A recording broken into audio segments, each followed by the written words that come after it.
What's up, everybody? This is CJ, aka the Lone Wolf, coming to you here from the Wolf's Cave. Sorry I haven't been on in a while. I've been pretty busy. I've gone back and forth out of state at least one or two times since even getting back from Indy. And also, I'm kind of battling a little bit of an illness in my throat. It's been going around for a little while, but I've been kind of all over the place with sports between the NBA playoffs. I'm trying to keep up on OKC as much as possible just to see how far they go into the postseason. They have the Spurs tomorrow or today, depending on when you're watching this video. But yeah, this is a huge series, and I'm probably going to be knee deep focus on it. Um, I also was keeping up on women's football during the spring. I did kind of mention Instagram and everything else. I'll explain more about that, which is why I got this site up. And I'm preparing for the World Cup. I am planning on going to the World Cup next month. I am looking forward to watching it, being over there, getting the experience, and just being around people that are going to be there. And it's not just, I'm assuming it's not just Americans. There's going to be other people from other parts of the country. So well, not other parts of the country here, but other countries in the entire world. So I'm really excited about it. This was one of my bucket lists, and yeah, I can't wait for it. Yeah. So getting right into this, we have the hostesssports.com website with women's standings as of right now for women's tackle football. And I've been trying to I've been searching around for a good bit just to see if they have any stats and information on them. I went to the main WNFC site, um, and I was assuming they would have like stats and more info on there, but not too much. I'm trying to remember when they were around, like as far as the league itself. It's probably 8 years, probably 9 years or so. So it's still kind of fresh, it's still kind of new. But I would have figured they would have like stats and information up. So I had to search around the sites a little bit. And I ended up coming across this thing that has about as much information on the standings, the teams, team stats, individual player stats, and I was able to get a lot of information and learn a bit more on there. So I was able to dig through that. Um, as you see right here, if you can possibly see it, this is the Golden State women's football team. I actually have kept up on them since the season started. I was introduced by a certain player named Kiana from a restaurant bar. I didn't realize anything about it until she mentioned it, and and me and my family were assuming it's flag football, but it's actually tackle football. So that kind of intrigued me a little bit. I wanted to check it out, so I watch the games on Victory Plus app. If you have not seen it, recognize it, or watched it before, I would check that out. They have women's tackle football, they have women's flag football, they have volleyball, they have some I think documentaries on like NFL teams, WNBA teams. Oh, they have WNBA games live as well. So they have a various amount of streaming services, well, streaming services like games that can be streamed on there, which kind of like surprised me a little bit. I even saw the Dallas Cowboys documentary on there, which was kind of interesting. So yeah, I didn't know much about it, but I'm trying to learn more of it. It could end up becoming the main thing because the WNBA has a few teams that's going to be shown live on those streams anyway. But yeah, I was able to catch the games on there. It was a bit choppy the first week, and then it eventually started kind of cleaning up a little bit as the weeks have gone on, and it seemed to have gotten better. I think, like I said, it's a bit new. It's a bit fresh, I guess, but I was able to tune into about as much games as possible for it, and I was able to I was able to watch all the Golden State Storm games, including attending one, which was actually pretty cool. Um, so getting to that one, I actually got to go to a women's tackle football game. Sorry, I'm still trying to battle a little bit off of my throat, but yeah. I went to the Bay Area. I went around the Oakland area to actually check out that game. I was down there for about a day and a half. Um, I thought, you know what, just watching enough games from them, I wanted to see it in person just to kind of like get the feeling, get the vibes of it, because this was Golden State Storm's very first annual year of being a women's tackle football team. And I was able to just, just check the whole thing out. It was at a college. It was at a Laney College, I think that's what it's called. And surprisingly enough, the hotel was close by, so I was able to go check it out just to see everything. I was able to get this and a pair of socks as well too. They had some pretty neat stuff. It was kind of like going to a small college, high school game. That's what I felt over there. But the community is pretty awesome. Like the people are cool, the people are nice. It felt like a big game to an extent because I mean it was their first year. I wasn't really expecting them to be about as much as they should, but they kind of surprised me a little bit. Like I didn't know how organized women's tackle football would be until I watched a couple of games, and I was pretty impressed. Like not just from them, but just teams playing in general. Um, the one that I went to, they were playing up against Oregon, and I will eventually get to that in a moment. But yeah, it was it was cool. The game was cool. It was close. It was intense. At the time, Golden State was 2-2, and I was kind of hoping they would get at least 3 wins, so then at least they would end off their season with 500, and that would be like a massive start to their organization.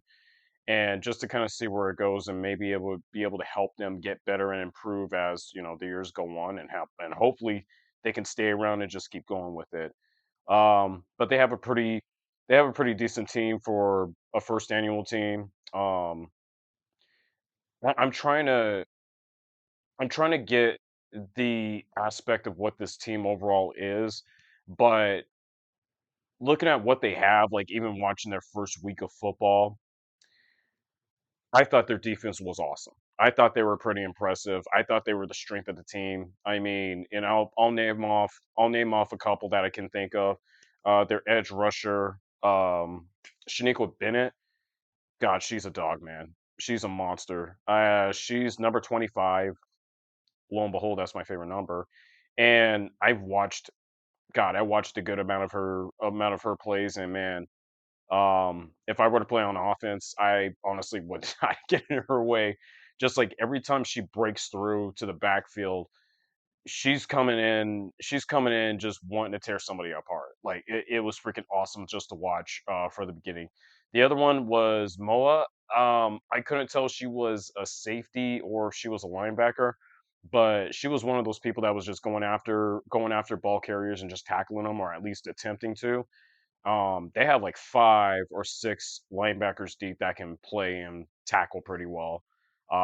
So it was awesome just to watching its defense, like from week 1 going forward. They were really, really good. They had some minor weaknesses, and they had a hard time stopping the run, and I thought that was going to be a thing that was going to make me a little nervous during the entire season, because if anybody knows football, if you can't stop the run, it's going to be a long ass game, and it felt like that for them for the majority of the season. I believe 3 or 4 games that they played against run run reliable teams. I don't know too much about the league, but there was like a few teams that they faced up against that had a good run game. And with including the one that I went to, they played up against Oregon, called the Oregon Ravens. I was surprised that they can run a triple option old school type football formation. Usually with like the three running backs with the quarterback up front, you have like 6 or 7 line across with 2 tight ends, 1 tight end up front.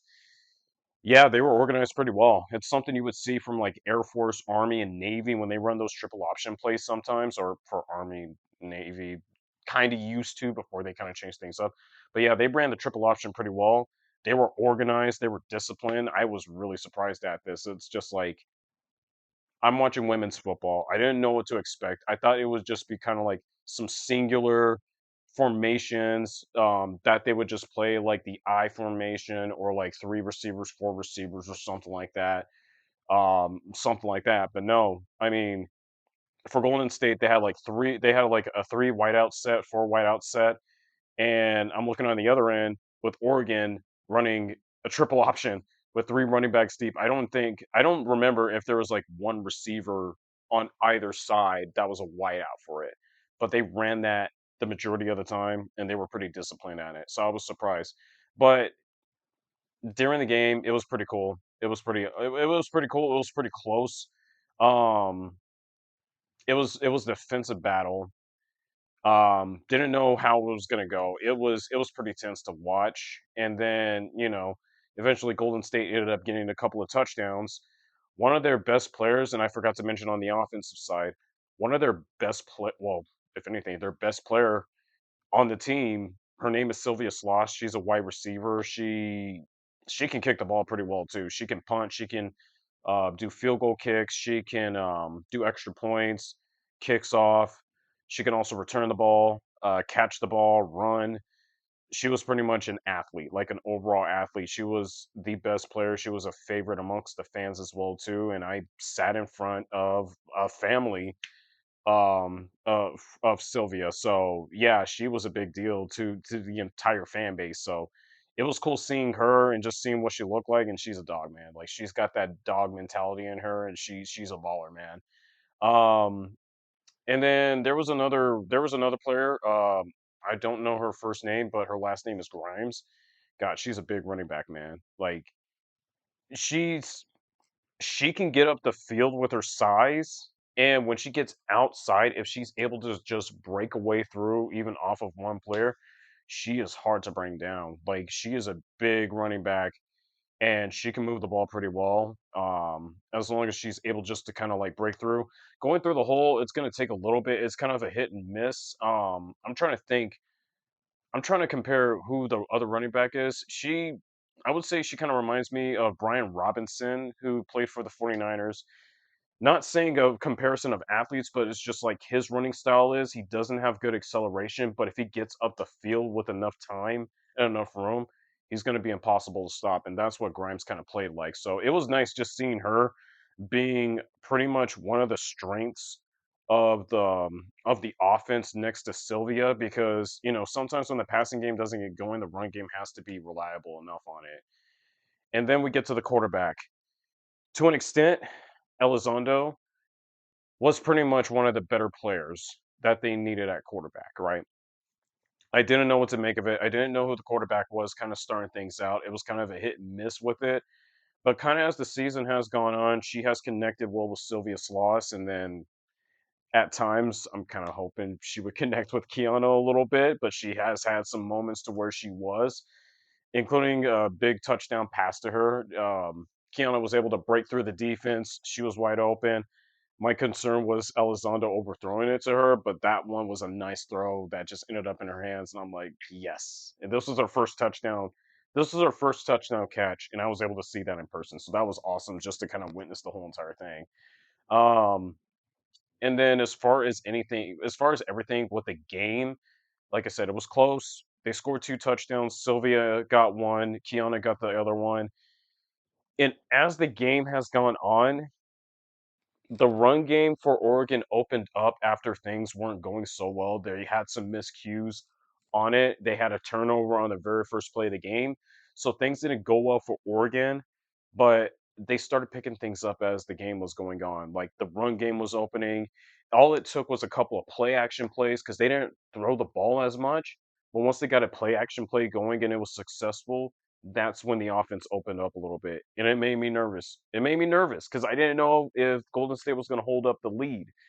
And I think sometime in the third quarter, Elizondo, who was one of their was one of their best, well, if anything, their best quarterback.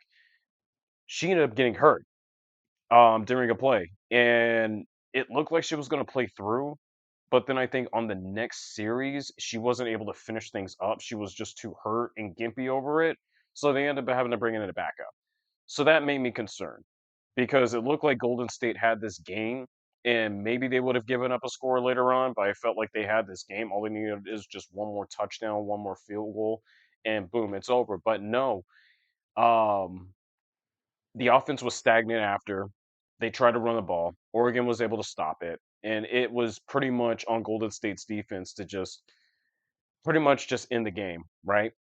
So after the defense finally came up, gave up a score on a run play by Oregon's quarterback, who just was getting wide open a lot for well, not getting wide open, was able to get room to run.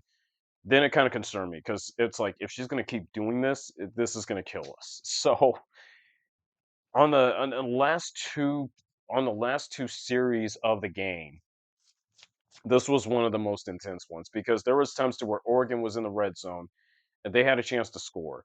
But Golden State came up with those two big fourth down stops, including one where Oregon's quarterback tried to get it up to the receiver, and as the receiver was trying to get it, she got pounded right midair as she was trying to get the ball, ended up getting stopped, didn't get the ball, going down, and she was hurt after that. That was the last play that Oregon was able to run on that fourth down play.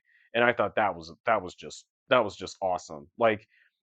And like I said, it was intense because they were trying to go for their third win, try to put themselves in a position to try to get into the playoffs.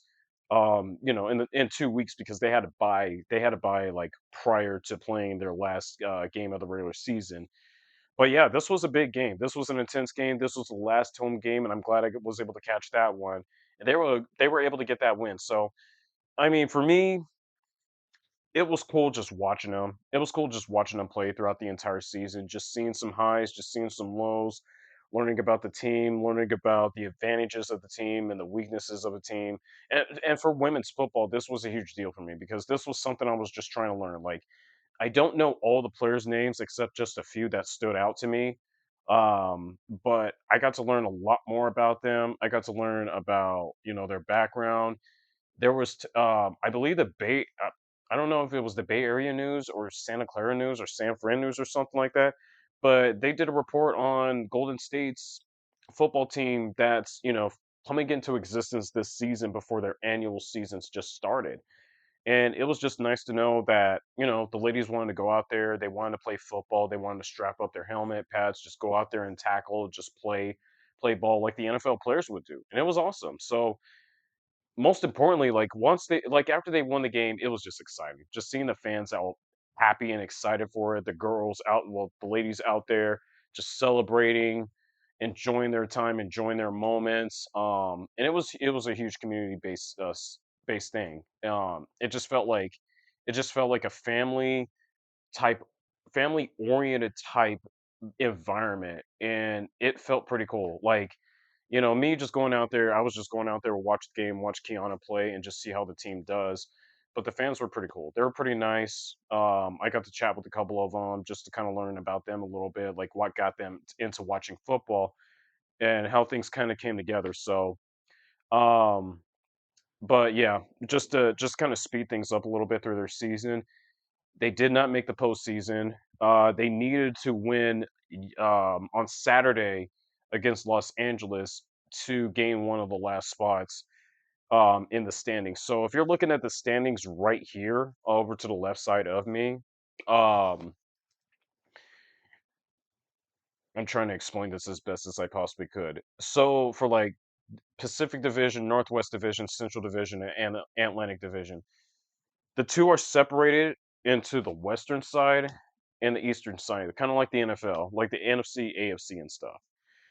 Well, both conferences needs to have the top two teams from each division to qualify for the playoffs. This is what I'm learning. I've researched, I've had to ask the AI about this. And if Golden State would have won, they would have gained the top two spots in the Pacific Division. Unfortunately, they didn't. They lost to the Legends in that last game. The Legends took the spot. Golden State came up short on that one. So, looking at it from here, and this is what I saw. The Pacific Division has San Diego and Los Angeles as the top two teams for that division. Northwest Division, same thing for Utah and Kansas City. And then down to the Central Division, the Texas and Mississippi. And then down to the Atlantic Division is Washington and Atlanta. So those are the top four teams from each conference that made the postseason. And from what I saw, I believe the number one team in that division plays the number two team in the other division. That's what I got the takeaway from. But I could be wrong on this. This is the first year actually learning all this stuff, and I'm hoping to learn more of this in the future. But I kind of got the sense of it. It would have been nice to see Golden State trying to make the postseason. Who knows? I probably would have taken a long ass trip down to Utah just to watch that football game. But I mean, at the end of the day, man, it was just nice being able to watch Golden State do what they did their first season, and just knowing for the fact the Bay Area team has a women's football league. So now I have an excuse to go watch a spring game, and it's pretty damn cheap too. So it's no problem for me. The hotel that I stayed at was pretty nice. Um, but yeah, I just kind of wanted to break things down with women's football, my experience of it, and for some people that may have not been introduced to this, I would actually give it a chance. If you need something to watch in the spring that might not be the NBA or the UFL, USFL, XFL, whatever league that's called, I would dabble in maybe watching a little bit of women's football just to kind of get an idea of it. It's on Victory Plus. To me, it's worth watching. The championship game, from what I saw, it was announced it's going to be on ESPN2, I think, which is cool. So now I have a reason to watch that. I plan on watching the playoffs just to learn more about the other teams in that league, just to kind of get an idea, like, what are they all about? Because as from what I'm seeing, Texas Elite apparently is the best team in that league, and they've been consistent. So again, I don't know too much about this. I'm still learning on this, but it was honestly nice just to be able to learn this sport pretty damn well. So now I got something to look forward to in the future when the NFL, the college football, and even NCAA tournament ends. At least I can look forward to watching women's tackle football each season. So yeah, all right. So that's pretty much it for it. I'm trying to think. I'm trying to think what. Okay, so about the World Cup. I'm going to the World Cup next month. I am preparing all my information for all 48 teams that are going to be competing in the World Cup. It's already been announced. They're still going through announcing all the final roster spots for all 48 of them. So far, I believe they had 10 teams announce their final rosters. There could be more out there. I've been listing some information just to kind of get an idea who's going to be in the spots. There's a lot I'm going to have to go through because now it went from 32 to 48 teams. And just to let you guys know, there's going to be 32 teams competing to be in the elimination round. So the new teams that just qualify for the first time, and teams that just doesn't seem like they're able to get into the round of 16 elimination games, or even to advance to play in the elimination games. Now they got a chance to. And I'm still looking through. I mean, this is wide open for pretty much any mid-tier, low-tier teams to get in, just to kind of make things interesting. I'm already looking at some teams that might surprise, teams that might get upset, teams that might have a shot, and other teams that think they have a shot may not have that shot. Um, yeah, there's a lot more that's going to play into it, but it's gonna be cool. This should be one of the more interesting World Cups to watch because there's just so many more teams that are going to be competing to get into the round of 32. And I'll explain more when I do get a chance. I don't know how exactly I'm going to do this. I want to explain every team in every group from Group A to Group L, but I may not have time for that, which is why I'm going to get things set up through my blog and all that stuff. So I'm like I said, I'm working on my information. I'm putting the teams into the PowerPoint slides, and then I'm just going to post it on my website, which is right here. The Wolf's Cave at Lone Wolf 1225. It says WordPress.com. But that's just for me. Go into, I'm going to show you guys. 1225. All right, so this is the website right here, lonewolf1225.com. This has all the information and then some. So you can just span through. This also has my podcast information through YouTube if you guys want to check that out as well too. And these are my posts from the past. So I'm going to currently work on some of my World Cup information to get it all together so that I can prepare for the World Cup before, next month comes. We're closing in on it. We're less than a month away. I cannot wait for it. So, yeah, that's pretty much it. Yeah, I don't think there's much more I need to do at this point. Like I said, I'm working off an illness on my throat a little bit. I just got over my sickness and I'm still battling to try to get the rest of the stuff out of my system.